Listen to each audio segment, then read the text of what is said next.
Hi, everybody. Welcome to the November 3rd, 2017 edition of Colorado Inside Out. I'm your host, Dominic Dezzutti. Thank you very much for joining us. Let's get a quick take on the city of Denver reaching a $4.65 million settlement in the 2015 jail death of inmate Michael Marshall at the hands of sheriff's deputies. If approved by City Council, the Denver Sheriff's Department will also hire 2 mental health workers and implement new policies and training. Patty Calhoun from Westward, $4.65 million is a lot of money. At some point, do the size of these settlements begin to impact the city of Denver? Well, they already have, because we do have a new sheriff in place. I think the most important thing about this settlement, besides the fact that the city just made it didn't go to trial, and they just realized they had all the bad facts were on their side, hiring the 2 mental health workers to have them in the jail will definitely help the situation. Amy Cook from the Independence Institute joins us. Amy, you have a long history with law enforcement. You know your stuff here. When you see the new policies come down at the Sheriff's Department, do you think they'll make a difference? First of all, I just want to know why every time I'm on the show it has to be something about law enforcement. Every time. Every time. It's in the contract. That's what we do. If Amy's going to be on, it's what we do. So 2 things. One is that I still think Denver needs to elect a sheriff, and I'm going to say that every time. It's number 1, because they're more accountable. That's number 1. Number 2 is jails are not the place to be treating patients or people who need mental health. That's the real issue. We need resources for mental health before somebody gets into that situation. Otherwise, we're still treating the symptom and not getting to the cause of what these settlements, where they're originating. We need more resources actually allocated to mental health in the community. Eric Solomon, political analyst. So when you see $4.65 million, when I think about that headline, maybe even not more than 5 years ago, that would have been huge news. That would have been topic 1 for the show. It would have been, oh my gosh, what the heck is happening? Now, I mean, right now it's our lightning round. It doesn't seem that make of a deal. Are Denverites getting used to really huge settlements going out for these kinds of cases? I think it's sad, but I think the answer to your question is yes, that there is a degree of becoming inured to this kind of thing. Oh, here's one more, and a few months from now there'll be one more. I think the timing of this is probably particularly problematic for the city of Denver, as thousands, tens of thousands of voters are sitting with their ballots on their kitchen table with this the bond issue package that Mayor Hancock wants. I suspect the bonds will still pass. That's what people do in Denver. They vote yes on these things. But to see that kind of money spent time and time and time again, I think makes some voters at least scratch their head and say, where are our resources going? Real quickly, to Amy's point, yes, we should have mental health treatment well before these people land in jail. But once they are in jail, you wonder why we haven't had a few mental health professionals on the scene before this settlement came about. Ed Seelever from the Denver Business Journal rounds out the panel today. Ed, when you see these huge settlements and also some of the policy changes implemented because of this particular one, do you think it's going to get the attention of either some other cities or even some folks on Capitol Hill? I don't know. I mean, because I think you can change every policy you want, but as long as you still got 25% minimum of the Denver County jail population dealing with mental health issues, according to the Post numbers, it's not going to stop. I mean, you can tell deputies to deal with this in as many ways, but they're not going to be ready for every situation that somebody who has a behavioral health issue has. I'm just going to double down on what both Amy and Eric said. You've got to get to these people first. You stop putting money into settlements, start putting it into treatment, start putting it into, for the worst cases, institutionalization. I mean, you got to get these folks off the streets where they can actually be in an atmosphere where people can help them, rather than the jails, which aren't meant to be a place where people are supposed to be helped. Former Congressman and veteran of this very roundtable, Tom Tancredo, announced this week that he'll be joining the already crowded 2018 Republican gubernatorial primary race. According to the Denver Post, Tancredo considers himself a shoo-in, stating his GOP nomination is, quote, a done deal. Almost. It's nice to Had a little humility there, Tom. He is the 8th candidate to join the 2018 Republican primary to date. Patty, just when we thought we were going to have another boring Republican primary, Tom Tancredo gives us an early Christmas present, and Floyd Cerulli, one of the panelists who would sit next to him at this roundtable years ago, as you started the show, actually did a poll and already shows Tancredo at 22%. Now, that might be his floor and his ceiling, but it already shows, at least in that poll, as a front runner. Do you think he is the front runner already? Well, with 8 Republican candidates, 22% could make you the front runner. This is, of course, delicious for us at this roundtable. This is the 3rd gubernatorial campaign of Tom Tancredo's we'll be able to talk about. The first he ran as an independent and wound up getting, 36% of the vote because Dan Mays was such a bad Republican candidate. The second time he came in barely behind Beaupre in the primary, but he also faced a lot of opposition there. There were 4 candidates, I think, then. Now we have 8. So you're splitting that pie much, much smaller. So if Tom's faithful are really faithful, he can grab a few more. He could come away with the primary. The other thing is you have anybody is eligible to vote in the primary with our new amendment. So you could decide you're going to go vote Republican in that primary, not Democrat, not independent. And that allows for a lot of tricky maneuvering for those who think, hey, it would be great, for Democrats who think, hey, or independents, hey, it'd be great to have Tancredo as the primary nominee because he's going to be harder. He's going to have a harder path with more centrist Coloradans in the final election. So there's a lot of opportunities and endless opportunities for us to talk about it here. I really do feel it's almost just a gift. You thought, hey, have I done anything for Colorado Inside Out lately? Well, here you go. Might be other rationale, but maybe that is. Amy, there's currently 8 candidates in the gubernatorial primary race for the Republican Party. I will admit I'm a political junkie. I love getting into it. I love my friends and family will ask me about politics. But even when I looked at the pictures of all 8 candidates, I was stumped on a couple. So how many of those 8 get to, let's say, next March, when the real heat begins to come on, when it's 3 months before the primary? What do you think is our contingent at that point, and is Tancredo still the front runner? Wow, good questions. And also, that might be, we should do a game show. Name all 8 Republican candidates. Are you smarter than a political junkie? No, that's a really easy question. Yes, of course, people are, yes. But you go ahead. Almost everybody is. You know, you'll start to see some weeding out. But the thing is, some of these have nothing to lose by staying in because they're not, I mean, it's not like they're raising a lot of money and they're not really spending a lot of money. They're there, they can take 1 or 2 points away from somebody who might be a proverbial front runner.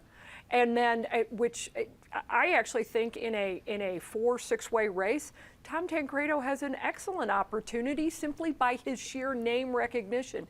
And the other thing is he has the policy chops. I mean, he is a guy who's been around, he knows policy, everybody knows his stance on many things. So that idea of that I'm not certain he could do, there could be some kind of October or March surprise that would doom a Tancredo candidacy. And I think he also, I think that he forces the other candidates to be a little bolder, a little more interesting. I feel like they've been playing prevent defense for the last few months, and that they will now have to go out and actually come up with stronger strategies to actually go on offense and win. I think Tom Tancredo forces them to do that. Eric, back in '98, when Tancredo won his seat for Congress in CD6, you would know for sure. My memory tells me that I think it was a 5-way primary, and that was the contributor. There wasn't really a big front runner, but he's able to make his way. He has a long political career here in Colorado, so people have known him for a long time. What effect does Tancredo's entry to this primary make on the rest of the primary race? Well, it certainly shakes it up. It changes the dynamics in ways both good for the Republicans in that it attracts attention, but ultimately, I think, harmful and damaging to Republicans. I keep thinking we've seen this play before with Tom, and we have seen it. This is the 3rd gubernatorial election in a row. It doesn't end happily. This play doesn't have a happy ending for Tom Tancredo. It doesn't have a happy ending for the Republican Party. I'm starting to think that running for office is just what Tom does. It's, later in his career, this is who he is. And every 4 years, he will find, sometimes every 2 years, he will find something to run for. I do think ultimately this becomes a nightmare for Republicans in a a multi-candidate kind of race. He has every opportunity to win it. Now, we still haven't heard from one potential candidate, that being Cynthia Kaufman, and that would also shake up and change dynamics. So that could be a ninth entrant and another serious one in this race. I saw Channel 4 on their website the other day had a headline saying, Tancredo denies being white supremacist. When you are forced to, when that kind of issue is where press gets traction, where this primary election is going to be fought, that is not where Republicans want to be. The Republican Party, since they've sort of been in troubled straits in this state since really 2002, 2004, when the state started dramatically shifting complexion, the Republican Party has given away so many elections by picking the wrong candidate. And there's every potential here that this will be another one. So clearly, Tom Tancredo has an advantage comes to the anti-establishment. He's already used a variation of Donald Trump's. Even though he's the most established candidate in the race. But go ahead. Exactly. Yes. No. Dripping with irony. Yes, it is. I will absolutely give you that. But does, I guess, either the establishment or moderates, whatever you want to call it in the Republican Party, that don't want to see Tom Tancredo take this race where it's going to go after primary, do they begin to try to coalesce around a candidate, whether it is drafting Cynthia Kaufman, whether it's Walker Stapleton, whether it's George Brockler, or somebody else? Do you think because the Republican Party in Colorado really isn't all that anti-establishment, that they begin to coalesce around somebody as another answer? Yeah, I actually do think that's a possibility. I was going to try to throw some water on everybody's feelings that Tancredo is about to cruise to the primary win here. I mean, you think about it. Just 2 years ago,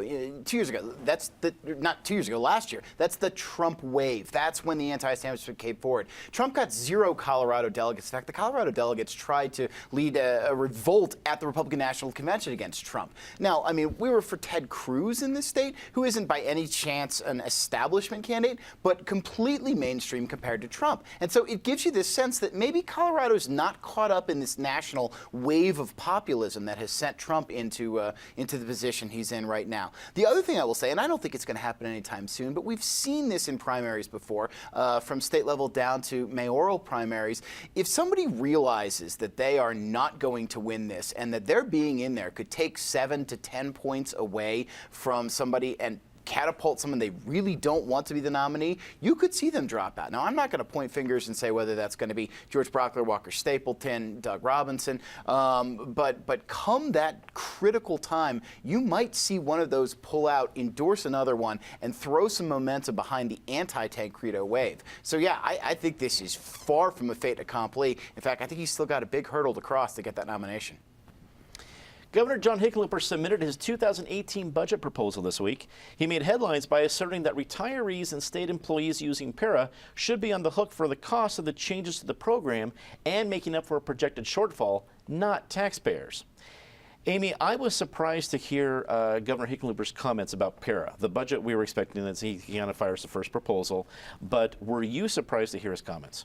Well, yeah, I was surprised that he said taxpayers shouldn't be on the hook. I give him credit for that. Still, we have a long way to go to make para even remotely solvent, but at least he's not looking at taxpayers to bail out all of, to bail out para. Para needs a lot more reform than just saying, taxpayers are going to have to bail it out or not. What shocked me more about that budget, though, not a single word about fixing roads. I'm like, that was such a big play all last year, and now we have money. We've got a $30 billion budget, and you don't see anybody saying we're going to start bonding for roads. So I think while para was a huge surprise in that he said taxpayers shouldn't be on the hook, I also think the surprise was in the omission. Maybe there's a more powerful tire and alignment store lobby that we don't know about that is really hitting there. Eric, were you surprised to see what the stance that Governor Hickenlooper made? And do you think that we only see a stance like this when we know he's no longer a governor in just a short amount of time?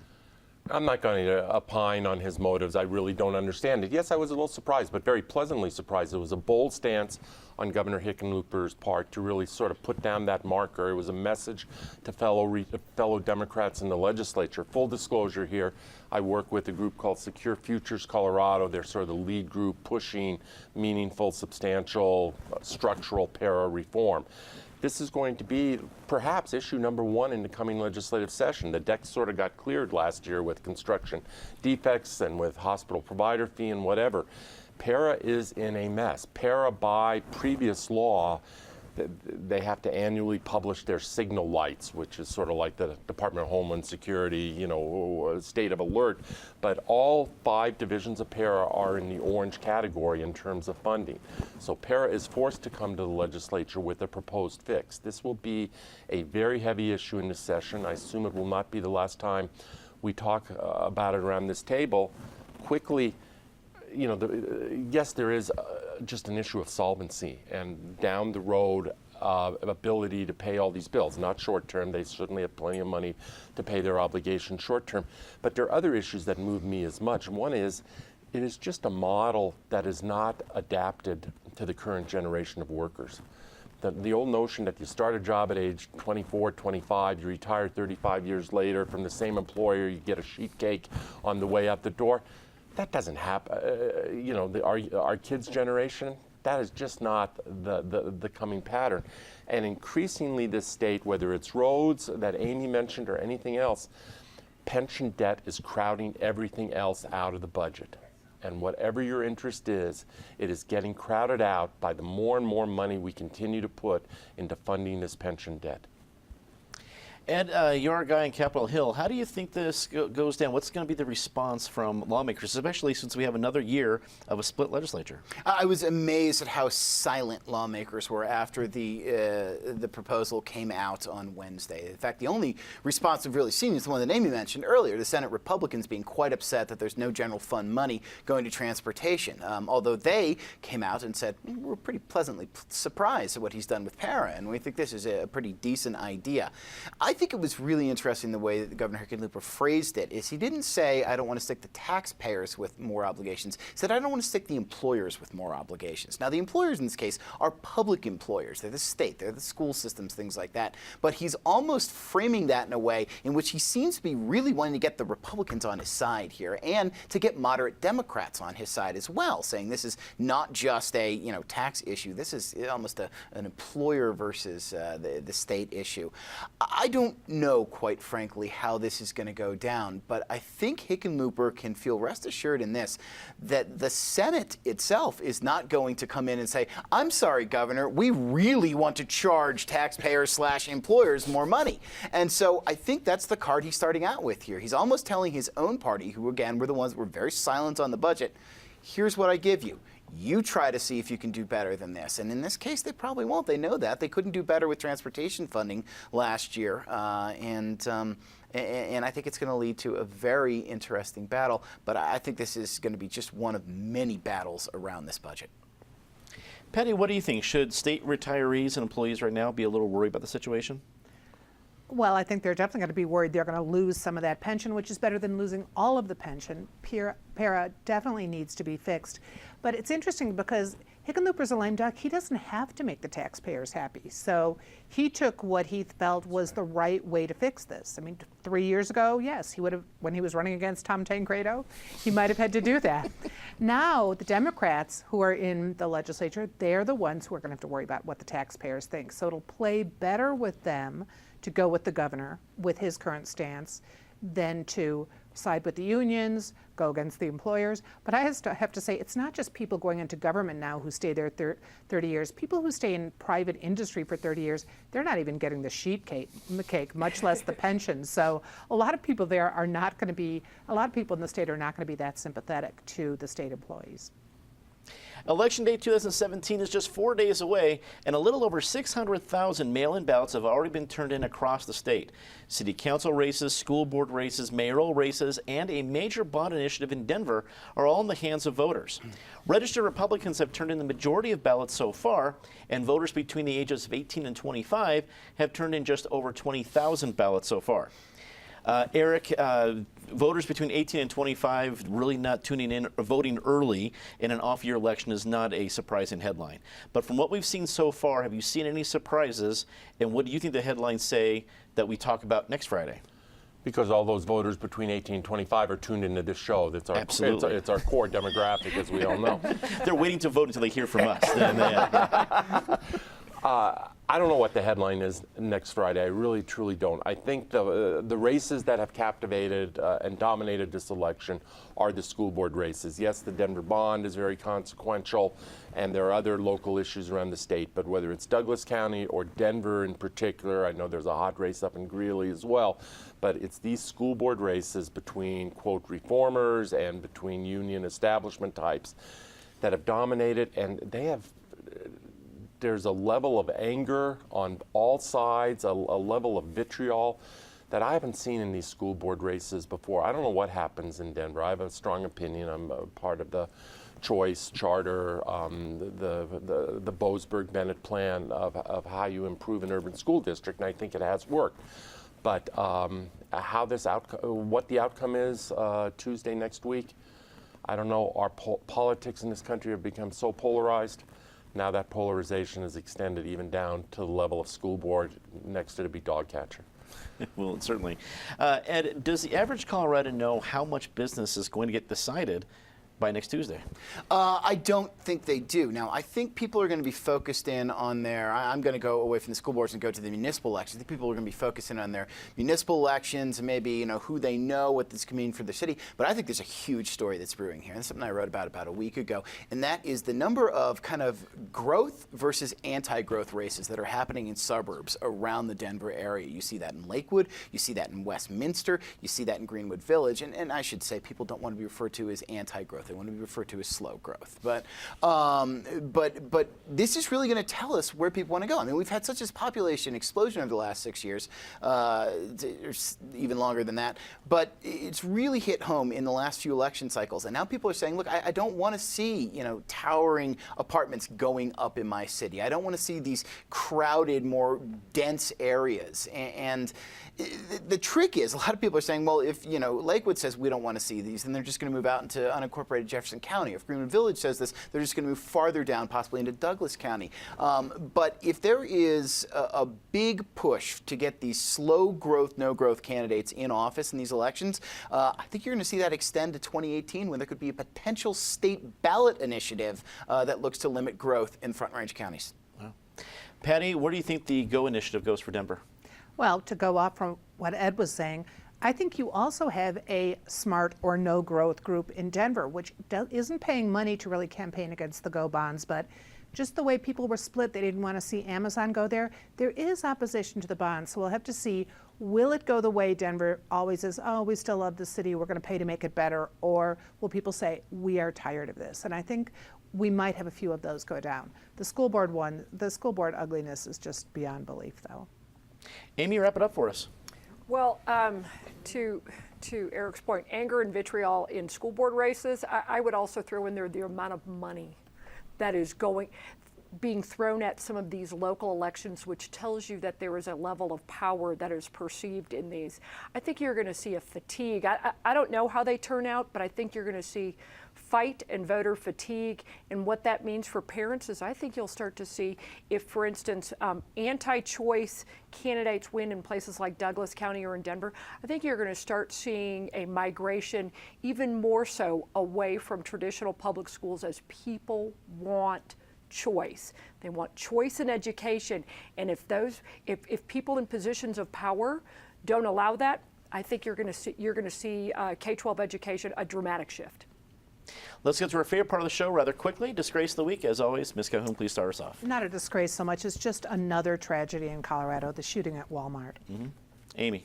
Governor Hickenlooper says coal is no longer the low-cost fuel and says wind is cheaper. What he misses is he's totally disingenuous. It's transforming that source into electricity that makes it costly.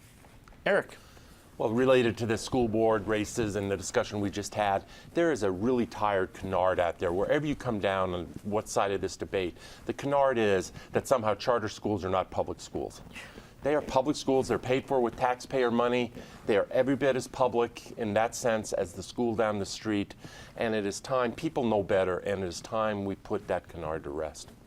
Ed. There's some people at the Capitol who have called the Regional Tourism Act the worst program ever enacted by the state. An audit this week may give them great backing, showing that the program was run without oversight and awards of 400 plus million were made really without justification in some instances. The awards are done from this program, and I think people want to put this in the grave and move on from it.